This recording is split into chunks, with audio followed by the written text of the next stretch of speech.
Good morning, everyone. Welcome into Awe Studio, and special welcome to my patrons at Awe Studio Patreon. I want to talk to you today about how you find your own art style. How is it that you really create something that looks like it came from you and not some other artist? And I'm going to tell you today, one of the biggest mistakes people make in doing this is that they try to copy another artist. So it's very important for you, if you're trying to create your own art style, that you learn to let go and find what is uniquely yours. And let's explore how you do that. So let's explore what are the 3 different ways that I know that you can find your own style. One is by exploring pure color and seeing how it resonates inside you, how the combinations make you feel, and what kind of a scene they might evoke in your imagination. Another way is to study a famous artist and copy them, but I wouldn't recommend that you stick with that because you'll only get so far. You'll learn technique, but that's only good if it leads you into freedom of your creation. The 3rd way that you can develop your imagination and your own style, and perhaps the most important one, is to not criticize what you see coming out. You will compare yourself to other artists and you might say, oh, why doesn't mine look like that? And the answer is because it's uniquely yours.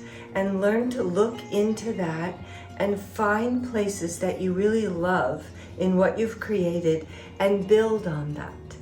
So if you've ever looked at someone's style and you've said, how did they get that imprint on their paintings?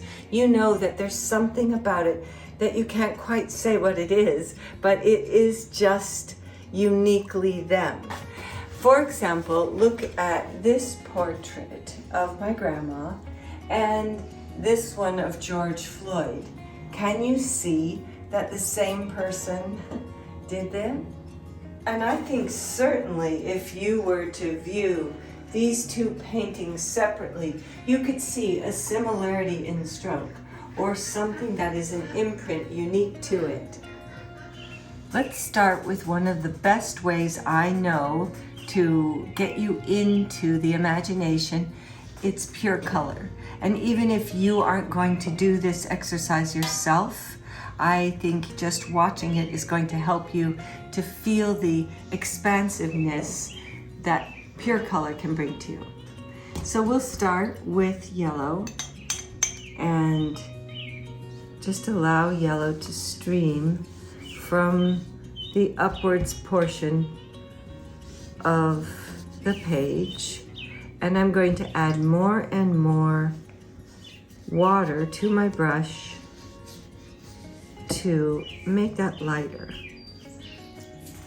Now you can feel a certain expansiveness from this color radiating out through the page. And now down below here, let's get a really rich, deep blue. And feel the difference that that's going to create next to the yellow. Now, if you were to do this yourself, your forms would look different than mine. And that's good, because it should be coming from you. But what we do want all to have, perhaps, is a very light blue up above, and where blue meets yellow, it's going to breeze together.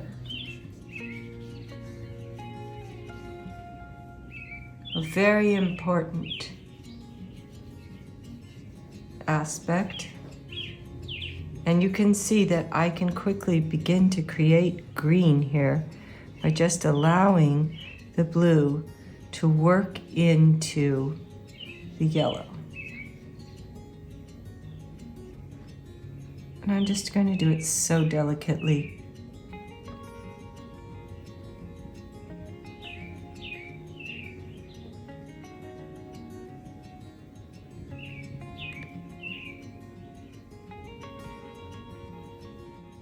So I'm actually just going to stop at this place for you and let you experience the beauty and the simplicity of just pure color, how it makes you feel inside and how it brings a certain peace and quiet to you just watching me reproduce it or you doing it yourself.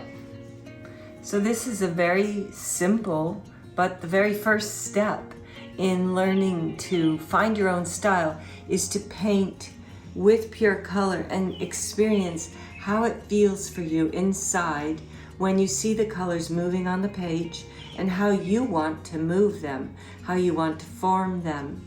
And after that, you can then transfer that into images that you may begin to see in the pure color. So if you'd like to learn more about how you can develop yellow and blue into a composition that will create a theme, you could join my Patreon at Off Studio, and I have a lesson on there that I'm going to be posting this month. Thank you for watching. Please subscribe, and next time I'm going to show the next step in developing your own style.